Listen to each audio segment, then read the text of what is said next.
दोस्तों, जो मैं कहानी बताने जा रही हूँ वो एक आईएएस अधिकारी की कहानी है।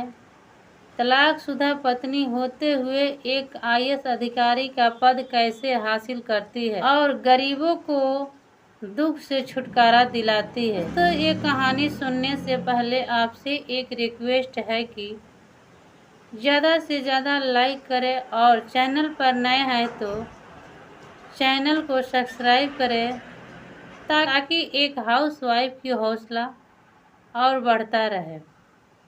दोस्तों, कृति राज को आईएएस बनने का बहुत शौक था। कृति राज तो पढ़ ही रही थी, लेकिन उसके माता पिता बहुत गरीब थे जो पढ़ाने में असमर्थ थे। फिर भी गरीब परिवार से होते हुए भी कृति राज किसी तरह पढ़ने लगती है और अपने माता पिता को स्कूल जाने से पहले पाँव छूकर जाती थी स्कूल, और स्कूल में जाकर बहुत स्थिर दिमाग से पढ़ाई करती थी। पढ़ाई करते समय उनके गांव वाले ने उसके माता पिता से कहते हैं कि अब तो कृति बड़ी हो गई है, इसकी शादी कर देते तो बहुत अच्छा होता। कृति राज के माता पिता जब ये बात कृति को बताते हैं तो कृति राज कहने लगती है कि अरे पिता, आप घबराइए मत, मैं एक दिन आईएएस अधिकारी बनकर तुझे दिखाऊंगी। आप हम पर गर्व कीजिए कि मैं बुरा कदम कभी नहीं उठाऊंगी। तभी भी उनके माता तो मान जाती है, लेकिन पिता नहीं मानते हैं। कृति राज के रिश्ता के लिए एक लड़का ढूंढ लेते हैं, जो लड़का का नाम दुर्गेश होता है।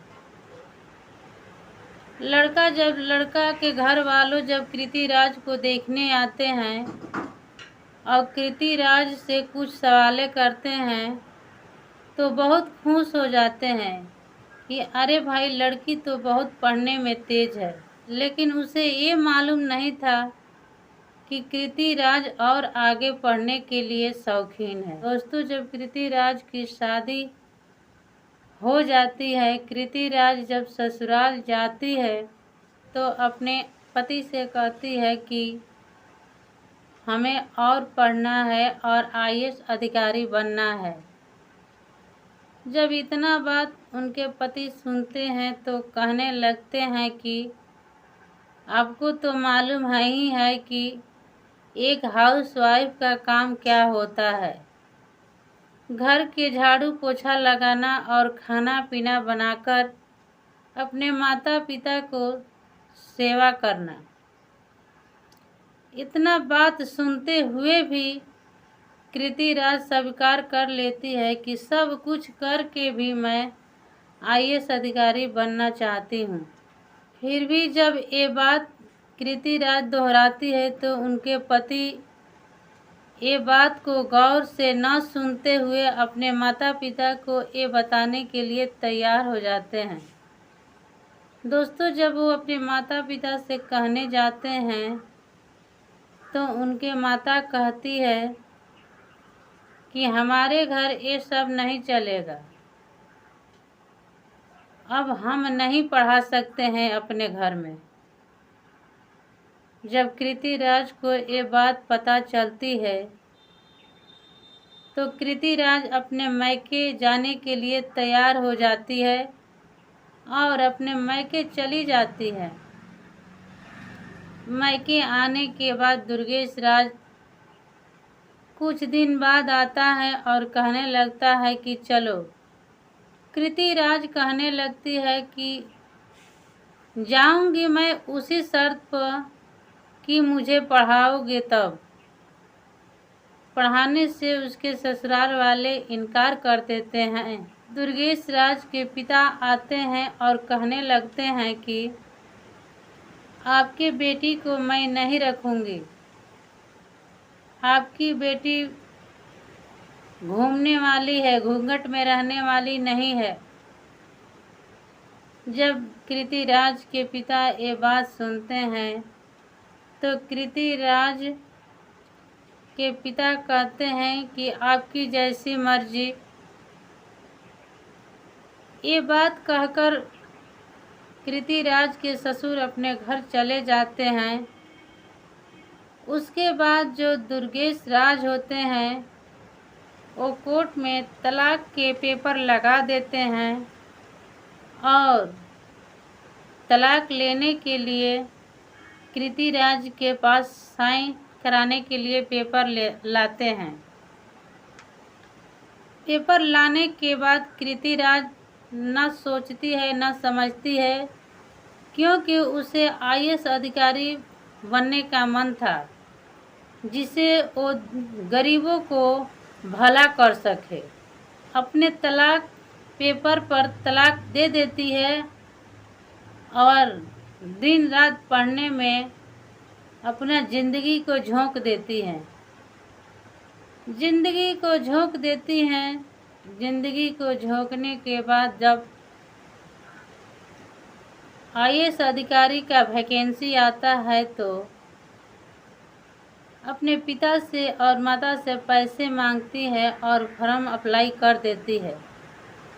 फॉर्म अप्लाई करने के बाद जब नाम आता है तो परीक्षा के लिए चल देती है कृतिराज। जब प्री मेंस और इंटरव्यू तीनों पेपर निकाल लेती है तो जब उनका नाम आता है कि कृतिराज को आईएएस अधिकारी का पद हासिल हो गया है तो घर उनके पूरे मोहल्ले के लोग खुश हो जाते हैं कि एक तलाकशुदा पत्नी एक आईएएस अधिकारी बन गई। तभी गाड़ी से उसे रैलियां और लोग स्वागत कर रहे थे। उसी रास्ते के आगे एक औरत रोती बिलखती अपने बेटे को लेकर पड़ी थी। तभी लोगों से पूछती है कि कैसी हुई है, तो लोग कहते हैं कि किसी के पुत्र एक्सपायर हुए हैं। इतना बात सुनते हुए कृतिराज गाड़ी से उतर जाती है और पूछने लगती है कि बहन क्या हुआ। सारी बात महिला बताती है कि इसी सरकारी अस्पताल में हम भर्ती किए थे, कैसे ट्रीटमेंट लोग किए, हमारे बेटे का निधन हो गया। आज मैं रोती बिलखती इस रोड पर पड़ी हूँ, करूँ तो गरीब महिला क्या करूँ। दोस्तों, इतने में कृति आईएएस अधिकारी एक बगल के कमरे में जाती है। एक साधारण सी साड़ी पहनकर घूंघटे में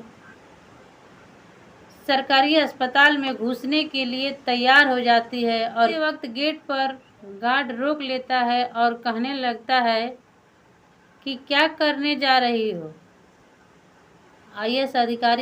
कृतिराज आईएएस अधिकारी कहने लगती है कि मेरा एक रिश्तेदार भर्ती है जिसे मैं देखने जा रही हूँ। इतना बात सुनने के बाद गार्ड जब कृतिराज अंदर जाती है तो देखती है कि बेडों पर मरीज छटपटाते हुए दिख रहे हैं। दूसरी तरफ जाती है तो एक मरीज खूब चीख चीख कर चिल्ला रहा है। चीखते हुए देखकर कृतिराज भी रोने लगती है। जब कृतिराज रोने लगती है तो उस अस्पताल के जो डॉक्टर होते हैं वो आते हैं और मरीजी को एक चट्टा लगा देते हैं। चट्टा लगाने के बाद कृतिराज कहती है कि आपकी ये हरकत सही नहीं है। आप जो मरीजी के साथ बर्ताव कर रहे हैं बहुत गलत कर रहे हैं। फिर से दूसरा थप्पड़ जब उठाने जाता है तो कृतिराज अपना आईडी कार्ड दिखाकर और डॉक्टर को इतना सचेत दिलाती है कि डॉक्टर का रोंगटे खड़े हो जाते हैं और कृतिराज को ऊपर से नीचे मारने लगते हैं और कहने लगते हैं। वहीं पर कृतिराज अपने ऊपर से जो साड़ी को लपेटी थी वो साड़ी हटाती है और आईएएस अधिकारी का ड्रेस जब दिखाती है, डॉक्टर के पैरों तले जमीन खिसक जाते हैं। देखने के बाद जब कृतिराज एक फिर से तीसरे कमरे में जाती है तो वहाँ पर दुर्गेश राज जो था वो जिंदगी और मौत से जूझ रहा था। दुर्गेश राज जब आंख खोलता है तो अपने कृतिराज पत्नी को देखता है आईएएस अधिकारी पद के रूप में, रोने लगता है और हाथ जोड़ने लगता है। जब दुर्गेश राज हाथ जोड़ने लगता है तो कृतिराज कहने लगती है इन सब का जरूरत नहीं है। आप तो एक दिन वो दिन याद करो जिस दिन मैं आईएएस अधिकारी बनने का शपथ लिया था कि आपके घर सब काम करते हुए भी आपके घर मैं पढ़ना चाहती हूँ। वो दिन याद कीजिए जिस दिन आप इनकार किए थे। रोते बिलखते देखकर कृतिराज को दया आ जाती है और कहने लगती है कि क्या हुआ आपके साथ जो आज यहाँ पर आप भर्ती हुए हैं। तभी दुर्गेश कहने लगता है कि आप जब हमारी ज़िंदगी से गई है तब से हमारी ज़िंदगी तबाही में है। आपके जाने के बाद मेरे माता को भी निधन हो गया, माता पिता दोनों गुजर गए, बहन अपने ससुराल चली गई, मैं दोस्तों के साथ दारूबाज हो गया, दारू के नशे में चूर होने लगा और दारू पीने लगा, जिसके कारण आज मेरी एक्सीडेंट हो गई। उसी कारण आज ये अस्पताल में भर्ती हूँ। पैसा न होने के कारण मुझे सरकारी अस्पताल में एडमिट कर दिया जाता है। एडमिट करने के बाद जैसे कि तैसे सरकारी अस्पताल में दवा चलाते हैं। इतना बात सुनने के बाद कृतिराज कहती है कि आज मैं नहीं होती तो आपका जान नहीं बचता। ये बात सुनने के बाद दुर्गेश फूट फूट कर रोने लगता है। कृतिराज उसे इलाज कराकर घर ले जाती है और घर के बगल में 2 किलोमीटर दूर पर मंदिर था। उस मंदिर में देसी रीति रिवाज के साथ फिर से दोबारा अपने दोनों गले में माला डालते हैं और अपना ज़िंदगी जीना शुरू कर देते हैं। दोस्तों, इस कहानी से हमें क्या सीख मिली, प्यारा सा कमेंट करके अवश्य बताएं। और जो आईएएस अधिकारी की वो सही की कि गलत की, ये अवश्य बताना, क्योंकि एक हाउसवाइफ की ज़िंदगी कहानी सुनाने के लिए बहुत मुश्किल कठिन होता है।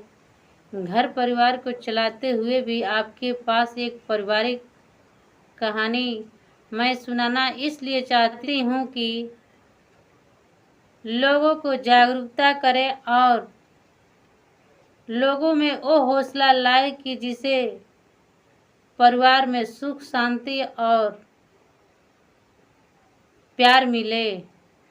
और एक आईएएस अधिकारी के लिए सलाम अवश्य करें, क्योंकि आईएएस अधिकारी कोई आम जनता नहीं होती है जिसे सभी सैल्यूट करते हैं। और अपने प्यारे से कमेंट में अवश्य बताएं।